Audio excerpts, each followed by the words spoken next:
My commentary on the book of Ruth. Ruth chapter 3, verses 10 through 18. The last section we noted that Boaz was woken up in the middle of the night by Ruth. Ruth asked him to put the corner of his garment over her because he is a kinsman redeemer. That's the reason why she asked him to put the garment over her. It wasn't to do with any kind of romance. It had strictly to do with him being the kinsman redeemer. So, in verse 10, we pick it up. "The Lord bless you, my daughter," he replied. "This kindness is greater than that which you showed earlier." Now, there is a divide amongst Bible scholars concerning this phrase, "this kindness that you did earlier." I lean to this. The kindness that she did earlier is the kindness that she showed Ruth. She went out of her way. She left her home to look after Ruth.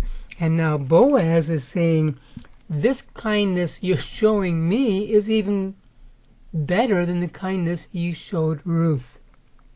So again, verse 10, "The Lord bless you, my daughter," he replied. "This kindness is greater than that which you showed earlier."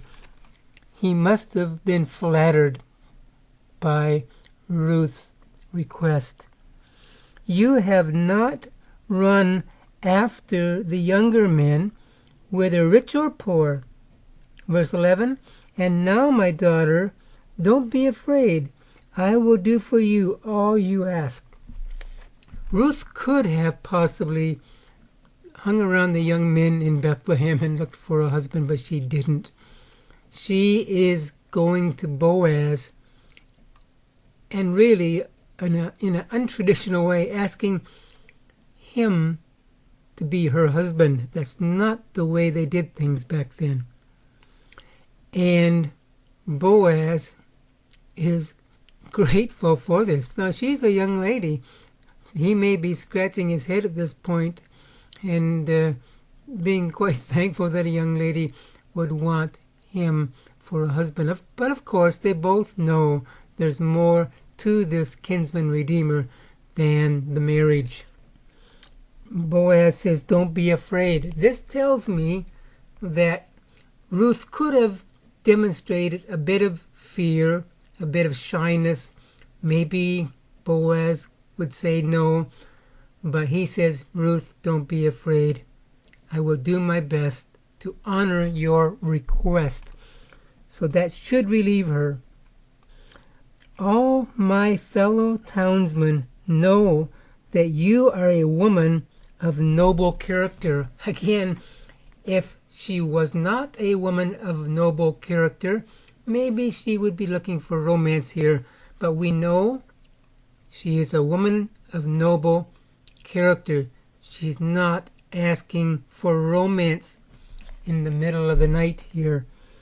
Verse 12, "Although it is true that I am a near kinsman, there is a kinsman redeemer nearer than I." Oh no, this might have put the fear back into Ruth that maybe was just relieved when Boaz says, "Don't fear. There's somebody closer, Ruth, than I." 13, "Stay here for the night, and in the morning, if he wants to redeem, good, let him redeem. But if he is not willing, I vow that as surely as the Lord lives, I will do it. Lie here until morning." So this is the situation. There is a closer kinsman redeemer, and Boaz is obligated to talk to him to see if he wants to be the kinsman redeemer. And now, my guess is shy, timid, fearful Ruth is back being fearful because She probably wants Boaz and no one else. Verse 14. So she lay at his feet until morning. That's all she did. She laid at his feet. Nothing else happened. There's no romance here. But get up before anyone could be recognized. And he said, don't let it be known that a woman came to the threshing floor. Let's be discreet about this. You came in the night. Leave early enough in the morning so nobody will see, and don't tell anybody about it. It's only the upright thing to do. 15. He also said, bring me the shawl you are wearing and hold it out. When she did so, he poured into it 6 measures of barley and put it on her.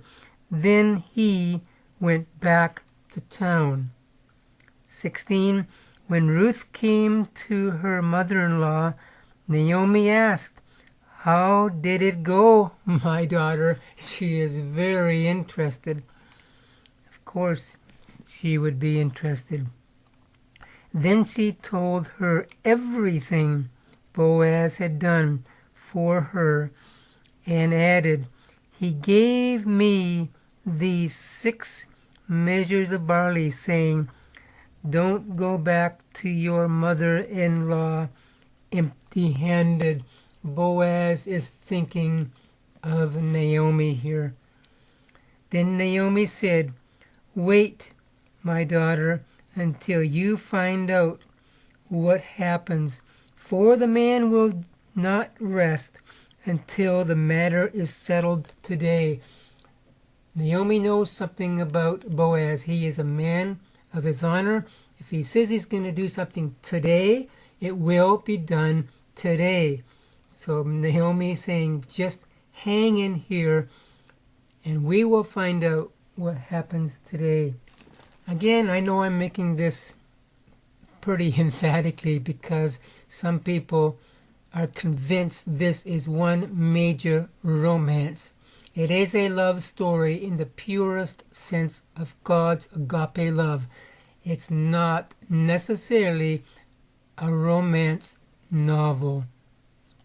Again, for more information, visit stevesweetman.com and find my commentary on the book of Ruth.